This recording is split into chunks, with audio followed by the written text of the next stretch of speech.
샬롬, 반갑습니다. 말씀 가운데 오늘도 하나님의 큰 은혜가 있기를 바랍니다. 주신 말씀은 욥기 14장 13절부터 22절 말씀입니다. 주는 나를 스올에 감추시며 주의 진노를 돌이키실 때까지 나를 숨기시고 나를 위하여 규례를 정하시고 나를 기억하옵소서.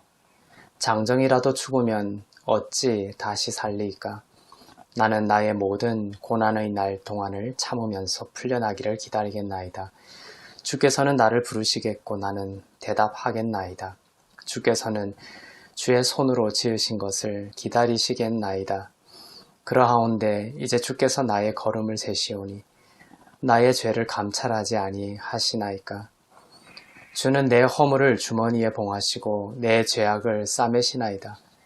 무너지는 산은 반드시 흩어지고 바위는 그 자리에서 옮겨가고 물은 돌을 닳게 하고 넘치는 물은 땅의 티끌을 씻어버리나이다.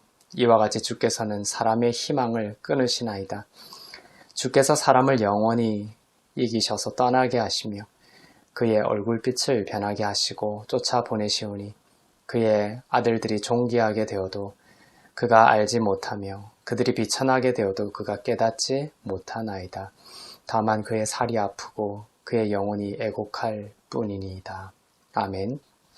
세 번째 친구인 소발의 1차 충고에 대해 욥이 한 반론의 마지막 부분입니다.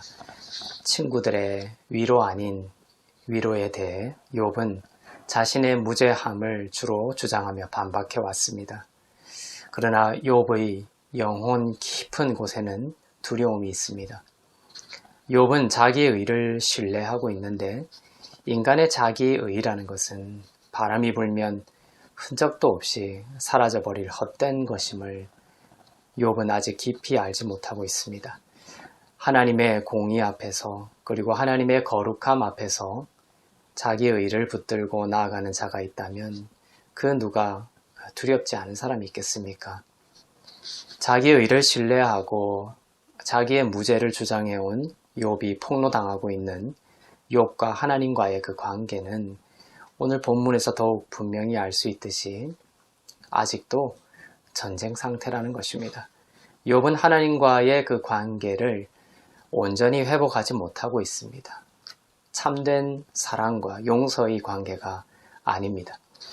어느 시점에서는 그렇게도 당당했던 그러한 욥이었지만 1차 변론을 마치며 절망 가운데 빠져들고 있습니다.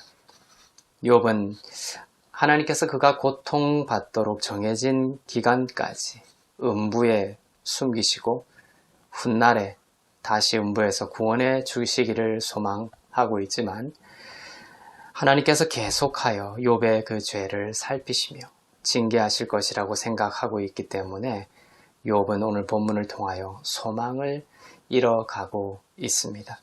13절에서 욥은 주는 나를 스올에 감추시며 주의 진노를 돌이키실 때까지 나를 숨기시고 나를 위하여 규례를 정하시고 나를 기억하옵소서. 욥이 얼마나 소망을 잃고 있냐면 스올, 즉 지옥을 상상하고 있고 주의 진노를 의식하고 있습니다.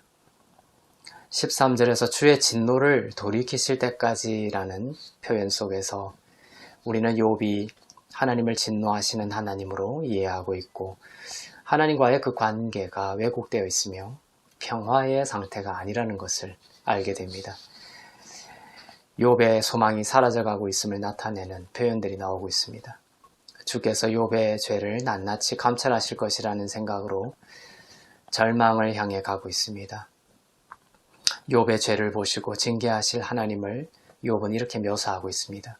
무너지는 산은 반드시 흩어지고 바위는 그 자리에서 옮겨가고 물은 돌을 닳게 하고 넘치는 물은 땅의 티끌을 씻어버리나이다. 이처럼 주께서는 사람의 희망을 끊으시나이다. 20절에서는 얼굴빛이 변하고 있다 이런 말을 통해서 창백하게 생명력을 상실해가는 욥의 영혼의 고통을 나타내고 있습니다. 하나님의 진노를 의식하는 욥과 달리 하나님께서는 우리 성도들이 하나님의 진노를 대신 담당하신 예수 그리스도를 바라보기를 원하십니다. 그리스도를 통해 우리 믿는 자들은 하나님과의 그 막힌 담이 허물어졌다는 것을 우리가 믿기를 원하십니다.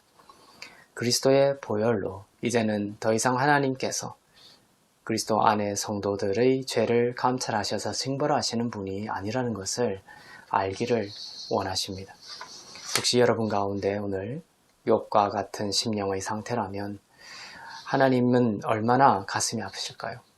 이 문제를 해결하고 구원을 주시기 위해 그의 아들을 죽기까지 내어주셨는데 십자가에서 무슨 일이 일어났는지도 제대로 알지 못한 채 여전히 구약을 살고 있는 영혼들을 볼 때 하나님은 가슴이 무너질 것입니다.